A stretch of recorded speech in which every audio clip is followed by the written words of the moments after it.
पर स्वामी जी ये छोटी बात नहीं है। किसी दिन अगर उसने आपको पहचान लिया तो? गोटिया, जिस दिन उसकी आंखें मुझे पहचान लेगी उसी दिन उसे भी उसके बाप के पास पहुंचा दिया जाएगा।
आज मिल गया एक और सच्चाई का पुजारी मिट्टी में।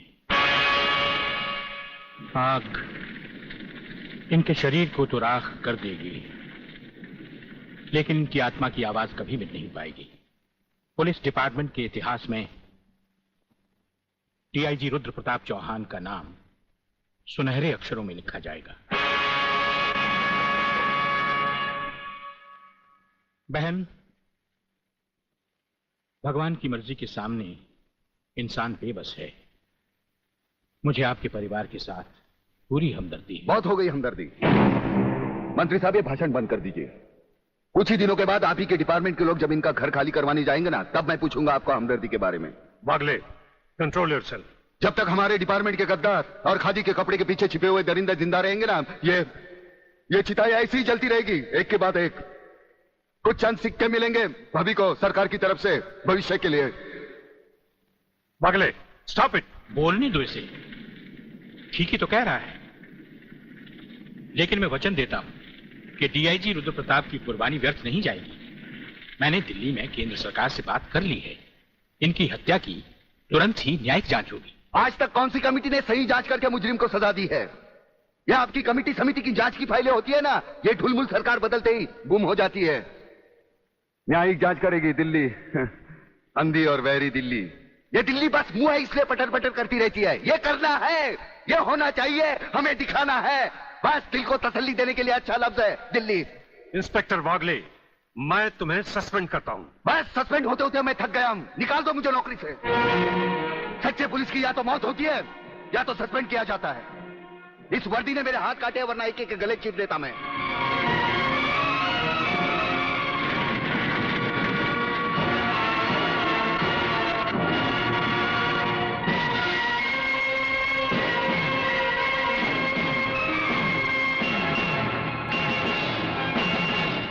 आप सब अच्छी तरह से सुन लें कि आज की इस मीटिंग के बाद मैं इस मामले में और कोई मीटिंग नहीं बुलाऊंगा। आज हमें इसी वक्त एक ऐसा डिसीजन लेना होगा जिससे कि हम देशद्रोहियों को जड़ से ही उखाड़कर फेंक सके। सर, बात अब इतनी आगे बढ़ चुकी है कि पुलिस और लोकल गवर्नमेंट के बस के बाहर है। अब सिर्फ एक ही रास्ता है sir, military force. Mister Menon, आपकी क्या राय है? सर, मिस्टर सिन्हा ठीक कह रहे हैं। सर, इसके लिए हमें पूरी मिलिट्री फोर्स भेजने की जरूरत नहीं। ये काम एक ऑफिसर सिर्फ अकेला ही कर सकता है। सिर्फ एक? यस सर, सिर्फ एक। वो शेरों का शेर है और राजाओं का राजा। हमारी पूरी मिलिट्री फोर्स को उस पर नाज है। उसने जिंदगी में कभी किसी चीज से हार नहीं मानी, इसलिए उसे वन मैन आर्मी कहा जाता है। कौन है वो? ब्रिगेडियर सूर्यदेव सिंह।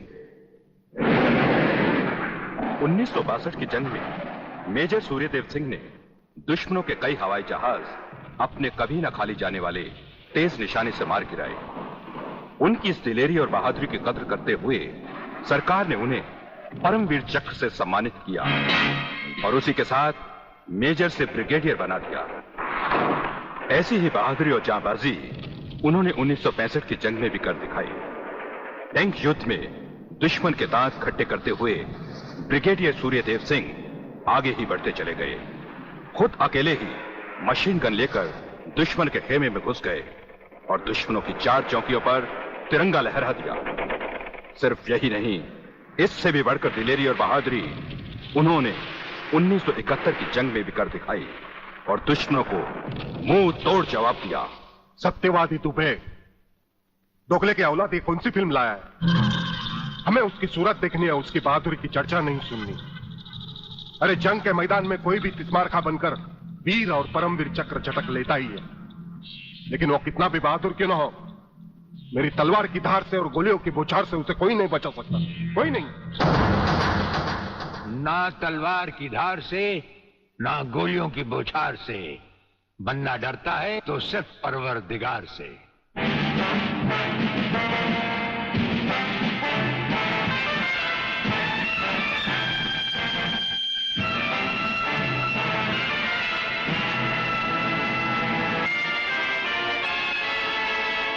ब्रिगेडियर सूर्यदेव सिंह? अच्छा, तो यही है तुम्हारा ब्रिगेडियर सूर्यदेव सिंह। ढूंढ डालो इसे। खबरदार, कोई हिलेगा नहीं। हमारे कमांडोज ने तुम्हारे सब साथियों को घेर रखा है। स्वामी जी, जरा अपने पीछे भी नजर डालो। ये कमांडो बड़ा खतरनाक है। तुम्हारा बाप है, पत्ता हिलने से पहले ही पेड़ काट डालता है। तुम्हारी भलाई अब इसी में है कि बिना हिले जुले खामोश खड़े रहो।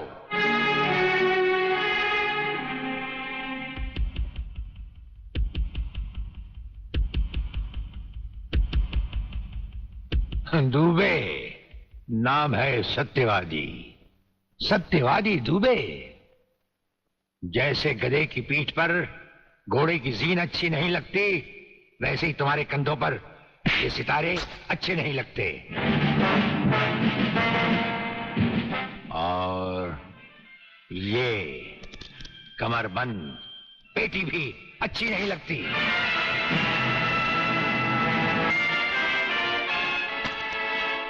अब वो कसम याद करो जो तुमने खाई थी ये वर्दी पहनने से पहले।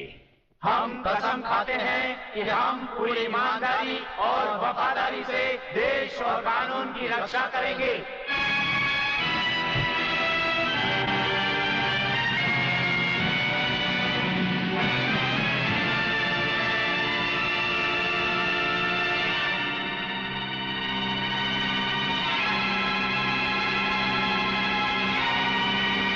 हम तुम्हें सिर्फ ये बताने आए हैं कि अगर तुमने तिरंगे के खिलाफ कोई भी कदम उठाया तो हम तुम्हें वो मौत देंगे जो ना तो किसी कानून की किताब में लिखी होगी और ना ही कभी किसी मुजरिम ने सोची होगी।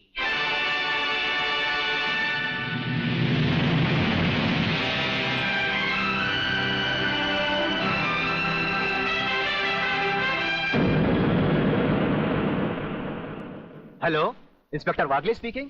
No, suspended inspector Shivaji Rao Wagle speaking. Sir, DSP साहब ने आपको अर्जेंट बुलाया है। कल से ड्यूटी ज्वाइन करनी। फिर? इंस्पेक्टर वागले, तुम्हें शायद मालूम नहीं कि तमाम पुलिस ऑफिसर्स की फाइल्स देखने के बाद ब्रिगेडियर सूर्यदेव सिंह ने सिर्फ तुम्हें चुना है। सर, अब तुम दोनों को मिलकर काम करना है, लेकिन तुम पूरब हो तो वो पश्चिम है, इसलिए सीनियर ऑफिसर होने के बावजूद मेरी तुमसे रिक्वेस्ट है कि ब्रिगेडियर सूर्यदेव सिंह के साथ मिलकर जो भी खेल खेलना हो, शांति और ठंडे दिमाग से खेलना। सर,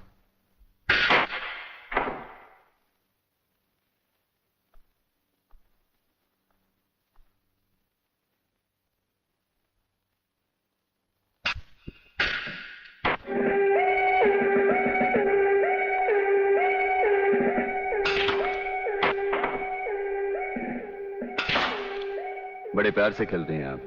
असली खिलाड़ी मरने वाले दुश्मन को पता भी नहीं चलने देते कि कब होगी उसकी मौत। तो फिर प्रलयनाथ को छोड़ क्यों दिया? क्या उससे गले मिलने गए थे? गले मिलने गए थे? उसके गले का माप लेने गए थे कि वो फंदे की मौत मरेगा या हमारे पंजे की। वागले, गर्मजोशी अच्छी चीज है लेकिन हमेशा काम नहीं आती। तुमने तो देखा ही होगा कि इसी गर्मजोशी की वजह से तुम कई बार सस्पेंड हो चुके हो। नौकरी की परवाह है किसको? यहां है कौन अपने पीछे रोने वाला? इस ईमानदारी की वजह से बहुत कुछ भुगता है, कोई तकरार नहीं है सर। लेकिन ये गुनाहगार कानून को हाथ में लिए फिरते हैं और मैं हमेशा कानून के दायरे में रहकर काम नहीं कर सकता। अपना तो उसूल है, पहले लात फिर बात, उसके बाद मुलाकात। भाई वागले, अपना तो उसूल है, पहले मुलाकात फिर बात और फिर अगर जरूरत पड़े तो लात। बड़ी उम्मीद थी आपसे, लेकिन अब पता चला आपका रास्ता अलग, मेरा रास्ता अलग। आप नरम खून के, मैं गर्म खून का। हम एक साथ काम नहीं कर सकते सर। वागले, तुमने समझा कि जिंदगी में सिर्फ तुमने ही बहुत कुछ खोया है। इस इंसान को देखो, जब चाहता एक घर बसा सकता था, लेकिन नहीं, इस अकेली जान को हमने अपने देश के लिए उठा रखा है। दोनों का मकसद एक है, मंजिल एक है, सिर्फ रास्ते अलग अलग है। नहीं वागले, हमारे रास्ते भी एक हैं, मंजिल भी एक है। और फिर इतनी बड़ी दुनिया में तुम्हारा कौन है? कोई भी नहीं, सिवाय फर्ज के। इस दुनिया में हमारा कौन है? कोई भी नहीं, सिवाय फर्ज के। अगर फर्क है तो सिर्फ सोचने के ढंग में और काम करने के तरीके में। अब हमें इस फर्क को मिटाते हुए ये युद्ध एक साथ लड़ना होगा।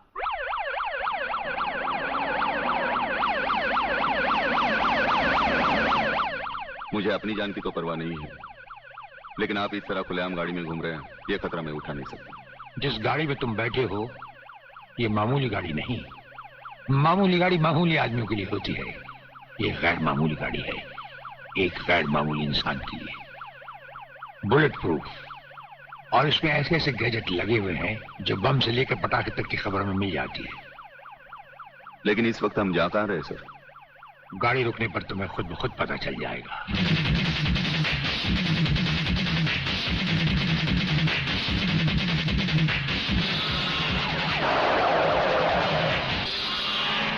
वागले, यहां हमारा घर है।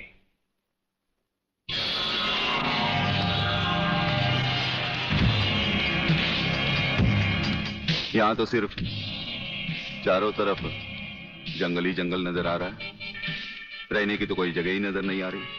अभी नजर आ जाएगा बहादुर।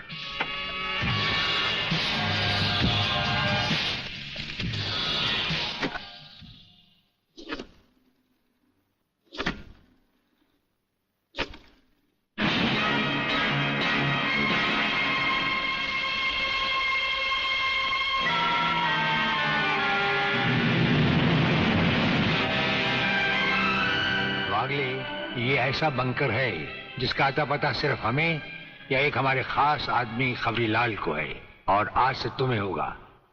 ये इतना मजबूत है कि इस पर ना तो कोई हवाई हमले का असर हो सकता है और ना किसी बम या बारूद का। दुश्मन तो क्या, हमारी इजाजत के बगैर परिंदा भी पर नहीं मार सकता। वागले आओ, अब हम तुम्हें अपने बंकर से वाकिफ करवाएं। ये रहा हमारा ट्रांसमीटर सेक्शन। यहां से हम हिंदुस्तान के किसी भी मिनिस्टर से जब जी चाहे हॉटलाइन पर बात कर सकते हैं, लेकिन आसमान वाले ने चाहा तो इसकी जरूरत कभी नहीं पड़ेगी। हम अकेले ही तुम्हारे साथ वागले सब कुछ संभाल लेंगे। और वो देखो, वो एक कमरा जिसमें सब हथियार रखे हुए हैं, और उस कोने में रहा हमारा अस्पताल। यहां हर लाए दुश्मन का सीटी स्कैन करके उसकी अंदरूनी बीमारियों को बाहर निकाला जाता है। मुझे छोड़ दीजिए ब्रिगेडियर साहब, मैं सच कहता हूं, मैं प्रलयनाथ के बारे में कुछ नहीं जानता। मुझे छोड़ दीजिए ब्रिगेडियर साहब। और छोड़ तो तुम्हें जरूर देंगे, लेकिन तुम मोटे बहुत हो, थोड़ी चर्बी कम होने के बाद। ये अस्पताल मेरे हवाले कर दीजिए सर। चर्बी कम करने के बहुत से तरीके मुझे मालूम हैं। हाँ, गुड वागले।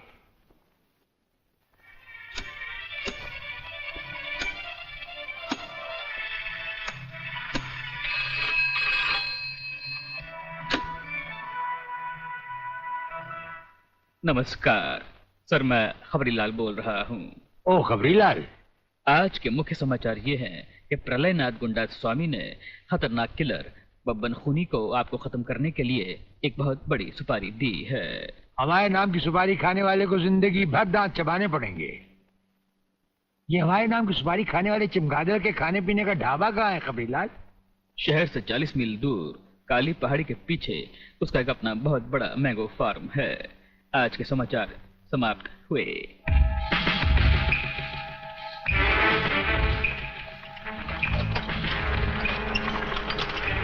शोबे गंगवा, ये माल जो तू आसाम और यूपी भेज रहा है तगड़ा है ना?